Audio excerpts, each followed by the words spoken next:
They weren't just routines, they were tests of skill, balance, and control. 6 gymnastic performances, each meant to impress a crowd, but ended in disaster. One wrong move was enough to cost a life. These are the final moments of people whose lives ended in the most terrifying gymnastic deaths. It was March 2015 in Dallas, Texas. Spring was starting, and at a local high school gym, students were getting ready for gymnastics season. The gym was full of the usual sounds, shoes hitting the floor and kids whispering. A group of gymnasts had come together for what their coach called a practice competition. It wasn't a real competition, but everyone took it seriously.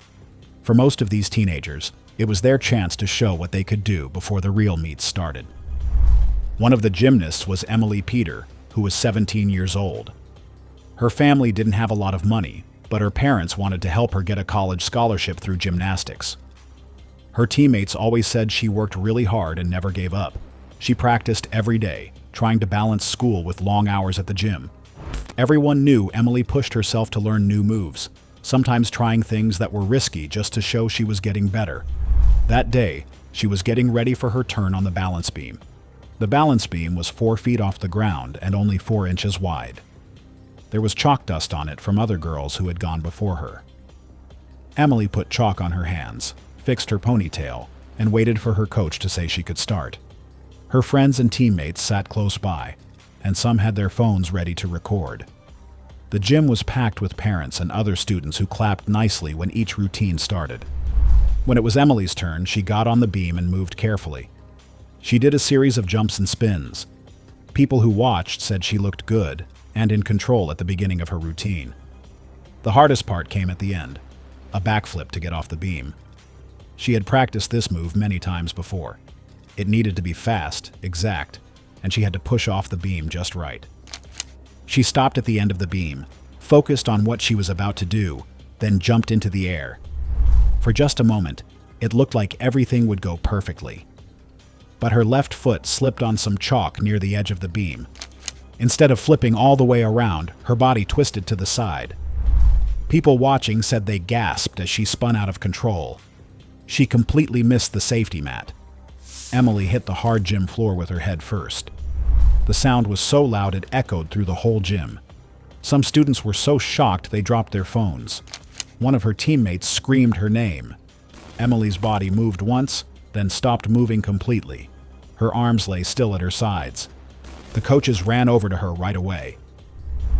A mom in the crowd who was a nurse rushed down and started trying to save her life. She pressed hard on Emily's chest and checked if she was breathing. Other people called for help. The gym that had been full of cheers and laughter just moments before went completely quiet, except for scared voices. The ambulance workers got there in just a few minutes.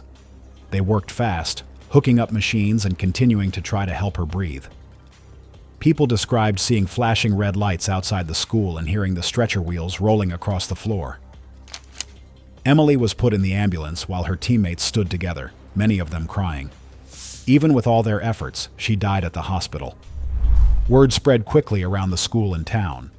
The practice competition stopped immediately, and counselors came to help the students who had witnessed the incident. Her teammates had a hard time understanding what had occurred. For many of them, it was the first time they had seen someone get badly hurt in the gym. Emily's funeral happened the following week at her family's church. The church was full of classmates, teachers, and teammates. Many people wore ribbons to honor her memory. After this happened, Dallas sports officials looked at their safety rules. They made new rules for beam dismounts, including better mat placement and regular cleaning of chalk from equipment. Coaches were told to check all equipment before every practice and performance. For everyone who was there that day, they never forgot the sound of her fall. What started as a simple practice competition to get ready for the season became a tragedy that reminded everyone about the dangers in gymnastics. It was November 2016 in Toronto, Canada. A small gymnastics gym was hosting a show to showcase athletes of all ages and skill levels. Parents, classmates, and younger gymnasts filled the seats to watch. The mood was relaxed, but everyone took the routines seriously. It was a way for coaches to showcase their program's capabilities and for athletes to demonstrate their hard work. One of the main performers that night was 22-year-old Mia Shanady. She had been a good gymnast when she was a teenager, but stopped competing to focus on college. She came back to the gym later, this time as a part-time coach. Her main job was helping younger athletes, but sometimes she would perform to show them what they could achieve. That night, she planned to try a release move on the uneven bars. It was a skill she hadn't done in years, but one that the younger kids really admired. The uneven bars were over 8 feet tall on the high side and about 5 feet on the low side. They were set up on a raised mat with extra padding on the floor. Several of her students sat in the front row cheering her on. Friends and family members were spread throughout the bleachers with their phones ready to record. Other coaches stood nearby, ready to help or step in if something went wrong. When Mia walked onto the platform, people clapped politely. She put chalk on her hands and rubbed them together. People who watched said she looked calm and ready as she grabbed the high bar. She swung back and forth, getting faster each time with her body stretched out straight. The crowd clapped softly as she built up speed. Then she went into the release move. This is when a gymnast lets go of the high bar to catch it again, or reach for the low bar. For a moment it looked like she had jumped high enough. But as her body flew through the air, her hands reached for the bar and couldn't hold on. People watching noticed her grip slip, likely due to sweat. Instead of catching the bar cleanly, she missed and fell at a bad angle. Her neck hit the lower bar before her body dropped onto the mat. The impact was hard and looked wrong. Several people in the crowd gasped, and then the whole gym went quiet except for a few screams. One dad said later that it happened so fast it felt like the entire room stopped. Mia's body landed motionless on the mat, with her head tilted in a way that didn't look right. Coaches ran over right away, checking if she was breathing and had a pulse. One of them yelled for everyone to stay back. A parent called for help while others tried to calm down the younger gymnasts. The quiet in the gym was broken by scared voices and someone crying in the stands. The ambulance workers got there within minutes. They moved her very carefully onto a stretcher, supporting her neck and checking her vital signs. The flashing lights from the ambulance lit up the gym entrance as they wheeled her out. Even with their efforts to save her on the way to the hospital, she died shortly after getting there. Doctors said later that she had broken her neck badly. The tragedy left everyone in the community upset. Students who looked up to Mia received counseling, and the showcase was halted immediately after her accident. Coaches from all over the city talked about how risky it was for high-level moves to be done outside of real competitions. Mia's funeral happened later that week. It brought together classmates, family, and many of the young athletes she coached. Her students put flowers and small gymnastics medals near her casket to show their respect. In the months after, Canadian sports officials looked at gym safety rules again. They stressed the need for more supervision when adults tried advanced skills after being away from competition for years. Some gyms added stricter warm-up rules and required spotters for release moves. It was March 2017 in Manchester, England. A gymnastics competition was happening at a local sports hall. Families, coaches, and students filled the seats, either waiting for their turn or watching carefully from the sides. You could feel both excitement and nerves in the air, since many of these teenagers were competing for a chance to move on to bigger events. One of them was 15-year-old Oliver Parks. He was known at school for playing both soccer and doing gymnastics. His parents liked gymnastics because they thought the training and competing would help him stay focused. Oliver had been practicing a hard vault for months, getting ready just for this meet. His goal was to land a handspring double front vault, a move that needed speed, height, and perfect timing. The vault setup looked normal. The springboard was placed at the end of a long runway, leading to the vaulting table, which was just over 4 feet high. Landing mats were stacked beyond it, made to absorb the impact when athletes landed. Judges sat at their tables with papers, while coaches walked around nervously near their athletes. Oliver got in line for his turn as the gym got quiet. His coach gave him the signal when it was time to go. He ran fast down the runway, his shoes hitting the floor hard. People watching said his run looked good, but when he stepped on the springboard, the timing seemed a little off. Instead of getting the lift he needed, his body turned too slowly in the air. People watching described what happened next in scary detail. Instead of landing safely on the mats, Oliver's head hit the edge of the vaulting table. A loud crash echoed across the hall. People in the seats gasped, then everything went silent. His body fell beside the vault and didn't move. Some students put their hands over their mouths while others looked away. Oliver's dad, who was sitting in the stands, ran down right away. Coaches and event workers gathered around him, with one person holding his head still so he wouldn't get hurt worse. Someone yelled for medical help. People said later that the look on the adults' faces told everyone it was serious. A worker cleared the space and called for an ambulance. The emergency crew got there within minutes. The paramedics knelt next to Oliver, hooking up machines and starting chest compressions. They worked carefully, but the injury was bad. Several people remembered hearing equipment being unpacked, machines beeping, and the workers talking back and forth. Even with all their efforts to save him, he showed no signs of getting better. After trying for a long time to help him, he was declared dead right there. His body was carefully put on a stretcher and covered before being taken out of the hall. Many people in the crowd sat quietly, still trying to understand what they had just seen. The competition was stopped for the rest of the day. News of the accident spread fast across his school and local area. Oliver had been well known, not just as a gymnast, but also as a soccer player. Both teams came together to remember him. His funeral, held at a local church, was packed with classmates, friends, and teammates.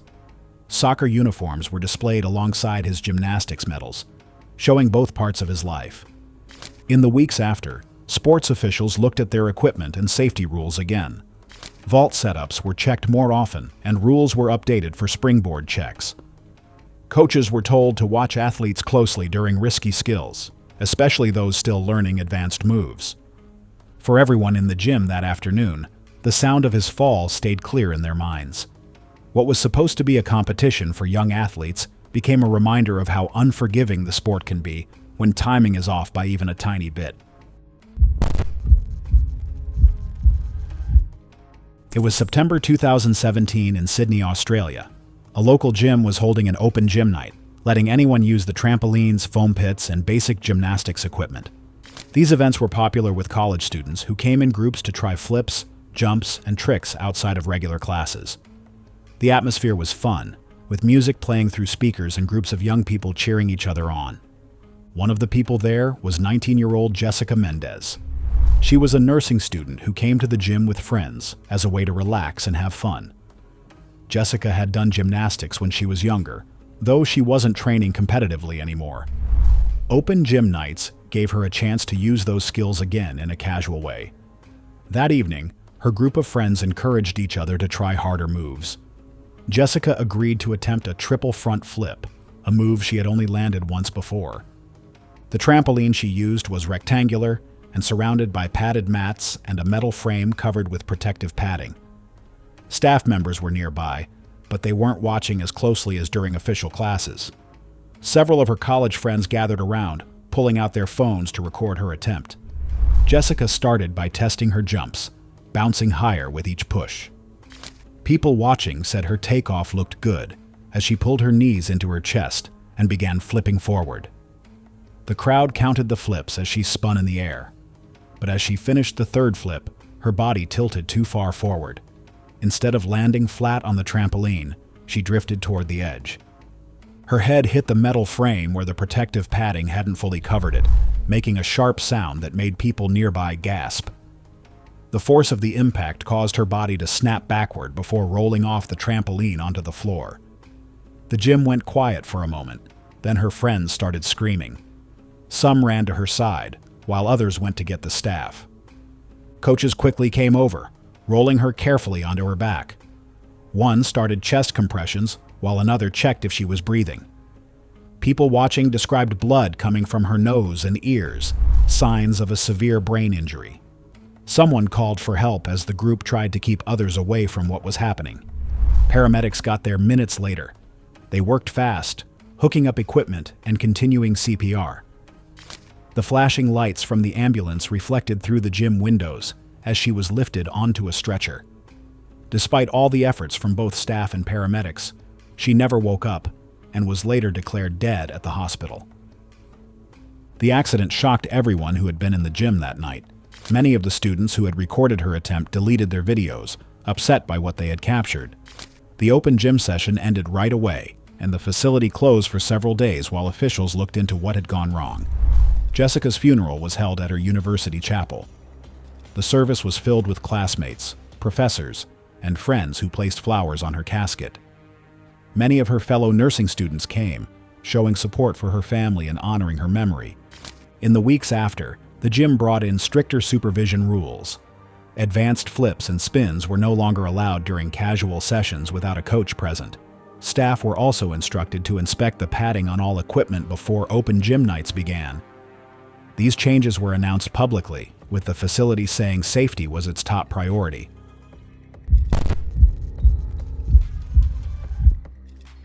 It was June 2018 in Atlanta, Georgia. A local university was holding a charity show in its main gym. Students, professors, and alumni were invited to watch and support the event. The atmosphere was relaxed, with music playing between performances and families sitting in the bleachers. The evening had different acts, from dance to gymnastics, all meant to raise money for campus programs. One of the performers was 21-year-old Daniel Jackson. He had been a gymnast during high school and part of college, but had stopped competing since then. Known on campus as energetic and athletic, he still worked out regularly and stayed in good shape. That night, he agreed to perform a floor routine as part of the fundraiser.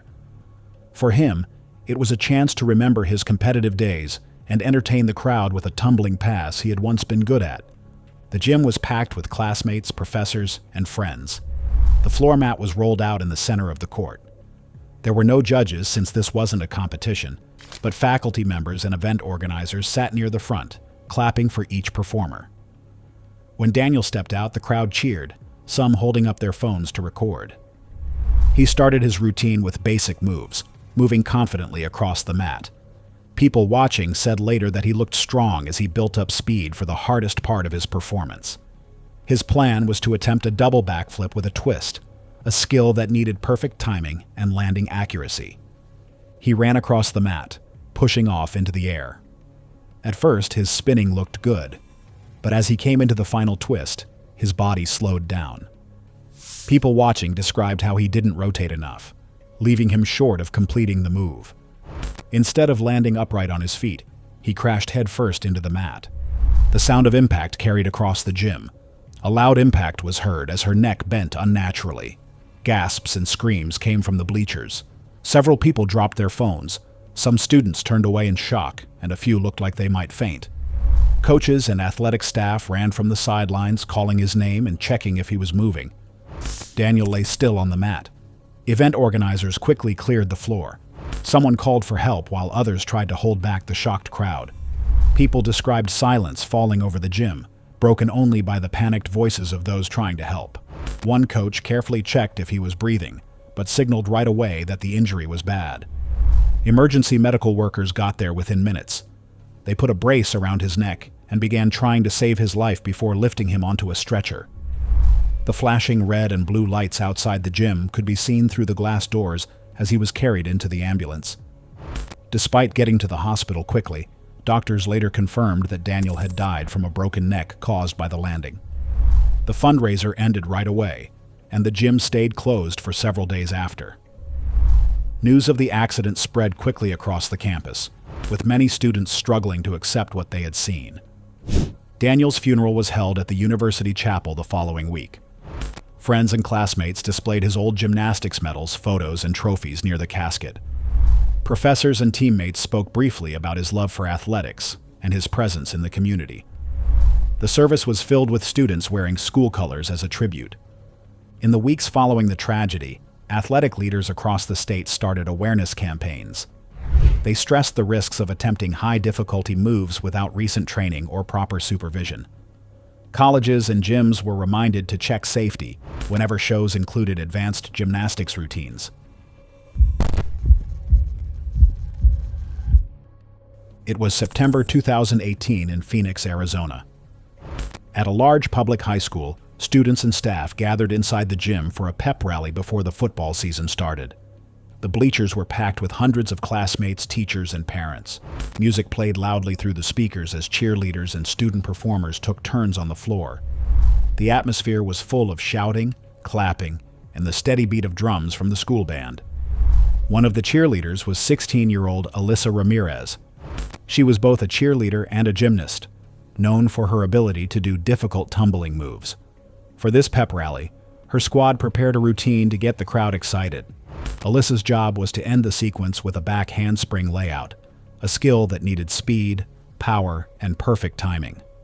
The gym floor was polished hardwood, with cheer mats rolled out in the center for the routine. Students lined the front row of the bleachers with their phones raised, ready to record the performance. Teachers stood nearby, some watching while others joined in the cheering. The event was meant to be fun, showing school spirit and bringing everyone together. As the routine started, the cheerleaders moved in formation, clapping and chanting in time with the music. The crowd responded with cheers and whistles. Alyssa waited for her turn, stepping forward as the final pass began. She ran across the mat with speed, getting ready to launch into the tumbling sequence. But as she reached the middle of her run, her foot slipped on a wet spot. People watching said later that a spilled drink had left a slick area on the gym floor near the edge of the mats. The slip caused her to lose speed and balance. She still tried to do the move, but her spinning went wrong. Instead of completing the back handspring layout cleanly, her body folded in midair. People watching gasped as she came down short, landing directly on her neck with a loud impact as her neck bent unnaturally. The impact made the gym go quiet almost instantly. A few screams broke out as she lay motionless on the floor. Teachers ran forward right away. Some tried to block younger students in the front row from seeing what happened, while staff members knelt beside her. A coach started chest compressions while another staff member called for help. People described the chaos, students crying, others pulling out phones before being told to stop, and teachers yelling for space to be cleared. Paramedics got there within minutes. They checked for vital signs, used medical equipment, and continued CPR. Despite working fast, it became clear that the injury was very bad. Despite their quick efforts, she showed no signs of getting better and was declared dead shortly after. The pep rally ended right away. Students were walked back to classrooms, many in shock. The gym stayed closed for the rest of the week as counselors were brought in to help those who had seen the accident. News spread quickly throughout the community, with parents asking questions about how something so preventable could happen during a school event. Alyssa's funeral was held in the school auditorium. Hundreds came, including classmates, teachers, and family. Many students wore her favorite color as a tribute, while her cheerleading team placed flowers and ribbons near the stage. The school honored her with a moment of silence before the next football game, while the cheer squad retired the spot in their formation where she once performed. In response, the school district announced new rules. Food and drinks were banned inside gyms during events to prevent slips on the floor. Staff were told to check performance areas before each rally or assembly. Administrators stressed that even small dangers like spilled drinks could create unsafe situations when combined with athletic moves. For those who were inside the gym that day, the memory stayed with them. What started as a spirited pep rally filled with cheers ended in silence and shock, a reminder of how quickly a routine performance can turn into tragedy when safety is overlooked. Thanks for watching, but remember, every risk has its price. The next story is already waiting on the end screen. Click it if you're ready to witness another final moment.